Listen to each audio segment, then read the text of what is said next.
Speaker, I rise in strong support of this legislation. I yield myself as much time as I may consume. Gentleman's recognized for such time. Mr. Speaker, I'm very grateful that the House is considering my bill today, the Syria Civilian Protection Act. I want to thank my friend, the chairman of the Foreign Affairs Committee, Ed Royce, for joining as the lead Republican co-sponsor of this measure. I'm proud that we're bringing it up to the floor with 108 co-sponsors, members from both sides of the aisle. Mr. Speaker, every week more and more bad news pours in about the civil war in Syria. I'm grateful to Chairman Royce for making the comments he just made, because my heart has been bleeding for Syria, or crying out for Syria, for 4 or 5 years now. Ever since, as Mr. Royce said, there were peaceful demonstrations and they were mowed down by the Assad regime. The United States didn't do much. We sort of watched and retreated, and perhaps were afraid that we would be bogged down in another war. But we should have, at that point, in my estimation, helped the Free Syria Army, which begged us for help. Not people, not troops, but help. And we didn't do it. We didn't give it to them. We thought that Assad would fall on his own ultimately, but he didn't. And we are bearing the price today. We are paying the price today. The people of Syria, unfortunately, are the ones paying the price. And millions of people have died and have been misplaced, and just the horrors of war and the horrors of civilians. So my heart really bleeds for the Syrian people. This week, it was the revelation of a crematorium, a furnace where the criminals who do Assad's bidding can pile the bodies and try to burn away the evidence of their atrocities.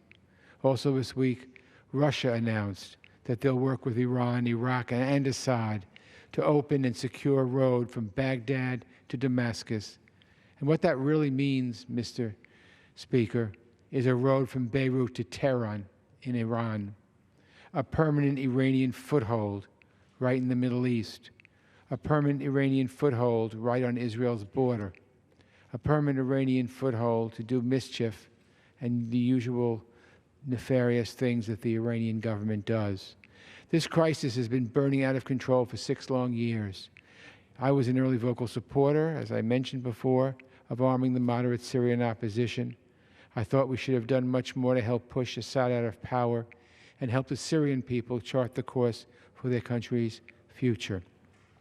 When we didn't, I spoke out, and since then, Assad has plowed ahead with his campaign of carnage. The few times he appeared to be taking on water, he was given a lifeline by his devoted enablers, Russia and Iran, through its terrorist proxy, Hezbollah. Every time Assad seemed to be losing, he was given a lifeline. And as I just mentioned, by Hezbollah, also given a lifeline by the Russians who came in. And so, while it was suspected in the highest annals of Washington that Assad wouldn't last more than a few months, no one would have imagined that 4 and 5 years later, there would be Assad winning the war, again with the help of Russia, Iran, and their terrorist proxies. It's a disgrace, Mr. Speaker, and we need to act out. We need to help. Today, we find ourselves no closer to a solution, and 4 months into the new administration, we're yet to hear a strategy for dealing with Syria. The Tomahawk missile strike last month was an appropriate response to the chemical weapons attack, although I believe the administration's policy shift with respect to Assad emboldened Assad to launch that attack, and a single missile strike is not a strategy. We need a plan to stop the violence, push a political transition that sees the end of Assad's rule, and helps the Syrian people recover and move forward. My bill, this bill, would be part of that strategy. It's named, as Mr. Royce pointed out, for Caesar, a former Syrian government photographer. Fed up documenting the brutality of the Assad regime, he defected and escaped so he could show the world exactly what was happening to the regime's victims. I'll never forget the images he showed us when he came to the Foreign Affairs Committee. Those images are still seared in my brain, and I'll never forget them. The depth of brutality and indifference to human life. We've named this bill after him because we want to send a message. If you're supporting this murder, If you're enabling the butcher in Damascus to continue waging that sort of violence against his own people, you're going to face consequences.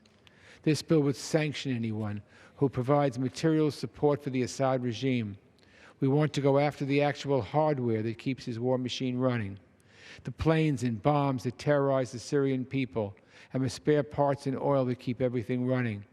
If you do business with Assad, the blood of the Syrian people is on your hands, and you're going to get caught up in these sanctions.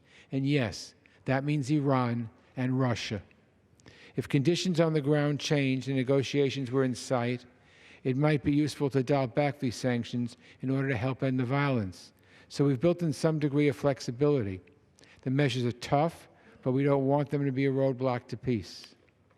This bill also seeks to provide some relief to the Syrian people, who are now suffering terribly. It would improve oversight of assistance flowing into Syria and evaluate the feasibility of a no-fly zone. We also need to think about what must happen after the violence is ended, about who must be held accountable. So this bill requires reporting on human rights violators and would support efforts to gather evidence of crimes against humanity. This bill isn't a silver bullet. It isn't a strategy for resolving the crisis in Syria. Congress can do a lot, though, when it comes to foreign policy. We can give an administration tools and resources, but it's up to the White House to lead on this issue. If the first step in a Syria strategy is stopping the violence, and I think it is, this legislation can help dial up pressure on those driving the war. So I continue to push ahead, Mr. Royce at my side. I'm grateful to my colleagues for their support. I'm grateful to the Foreign Affairs Committee for moving this swiftly. I reserve the balance of my time.